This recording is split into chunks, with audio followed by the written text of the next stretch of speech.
সোনার গয়না পরিষ্কারের নাম করে অভিনব কায়দায় সোনার জিনিস হাতিয়ে নিয়ে চম্পট দিল দুই যুবক। এমন ঘটনায় সম্পূর্ণভাবে বোকা বনে গেলেন এক মুদি দোকানের মালিক অখিল পাল। ঘটনাটি ঘটেছে শিলিগুড়ি শহরের 38 নম্বর ওয়ার্ডের হায়দারপাড়া নিউ পালপাড়া এলাকায়। এতে দারুণ চাঞ্চল্য ছড়িয়েছে ওই এলাকা জুড়ে। তাছাড়া এমন ঘটনা তো নতুন নয়, অনেক বছর ধরে কোথাও না কোথাও ঘটে চলেছে। এক্ষেত্রে জানা গেছে মুদি দোকানের মালিক অখিল পাল প্রতিদিনের মতো নিজের মুদি দোকানে বসেছিলেন।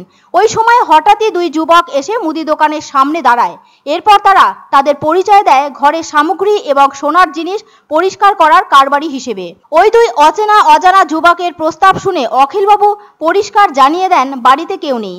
একথা শোনার পর ওই দুই যুবক ওখান থেকে চলে যায়। আর এতে ওই মুদি দোকানের মালিক অখিল পালও নিশ্চিন্ত হন। এদিকে কিছু সময় পর ওই দুই অপরিচিত যুবক ফের অখিলবাবুর দোকানের সামনে এসে দাঁড়ায়।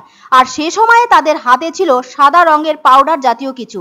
এক যুবক হঠাৎই দোকানদার অখিলবাবুর গলায় থাকা সোনার চেন, হাতে থাকা আংটিতে সেই পাউডার ছড়িয়ে দেয়। এরপর তারা জানায় ওই জিনিস শরীরে লাগলে ইনফেকশন হতে পারে, তাই দ্রুত ওই দুটো সোনার জিনিস খুলে রাখতে হবে। একথায় কিছুটা ভয়ে তিনি বাধ্য হয়ে তার শরীর থেকে সোনার চেন ও আংটি খুলে ফেলেন। এরপর ওই দুই যুবক একটি বাটি এনে তাতে অলংকার দুটি রাখার কথা বলে। অখিলবাবুও তাদের কথায় বিশ্বাস করে বাধ্য মানুষের মতো নিজের গলার সোনার চেন ও হাতের আংটি তাদের বাটির মধ্যে দিয়ে দেন। এবার ভাবলেন হয়তো পরিষ্কার করে দুটো জিনিস তার হাতে তুলে দেবে ওই দুই যুবক।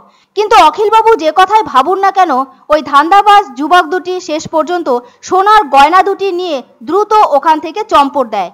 কিছুক্ষণ পর বিষয়টি বুঝতে পারেন কতটা বোকামি তিনি করেছেন। এ ধরনের লোক ঠকানো ঘটনা তিনি জানা সত্ত্বেও নিজেই সেই বোকামির বুদ্ধ বনে গেলেন। শেষটায় কি আর করবেন, ঘটনাটি বাড়ির লোকজনদের জানান। ওই খবর জানতে পেরে বাড়ির লোকজনেরাও দোকানে চলে আসেন। এখন আর কোনো কিছুই করার নেই, যা ক্ষতি হওয়ার তা তো হয়ে গিয়েছে। ফলে ভক্তিনগর থানায় এ ব্যাপারে একটি লিখিত অভিযোগ দায়ের করেন। খবর পেয়ে ভক্তিনগর থানার পুলিশ ওই মুদি দোকানে অখিলবাবুর কাছে আসে। সমস্ত ঘটনা শুনে পুলিশ তদন্ত শুরু করে। এদিকে এ ধরনের ঘটনা শহরে শহরে ঘটছে। আর ওই সব ঘটনা সংবাদ মাধ্যমেও সোশ্যাল মিডিয়ার কারণে চারিদিকে ছড়িয়ে পড়ছে।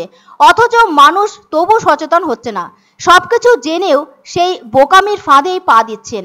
এভাবে তো কত বাড়ির লোকজনের সোনার সব দামি গয়না এভাবে পরিষ্কারের নামে সোনার জিনিস কায়দা করে নিয়ে চম্পট দিচ্ছে। তারা তো বাইক নিয়ে আসে বা স্কুটি চালিয়ে আসে, কেননা পালিয়ে যেতে গেলে তো দৌড়ে যাওয়া যাবে না, বাইক নিয়েই পালাতে হবে। তাই তাদের লক্ষ্য সাধারণ ঘরের মানুষজন। এতে কাজ হাসিল করতে সুবিধে হয়ে থাকে। আজ থেকে 11 দিন আগে জলপাইগুড়ি জেলার ধূপগুড়ি পৌরসভার 13 নম্বর ওয়ার্ডের এক বাড়িতে ঘটেছিল একই ঘটনা। সোনার উপর গয়না এবং সেই সাথে কাঁসার বাসন পরিষ্কার করার কথা জানায়।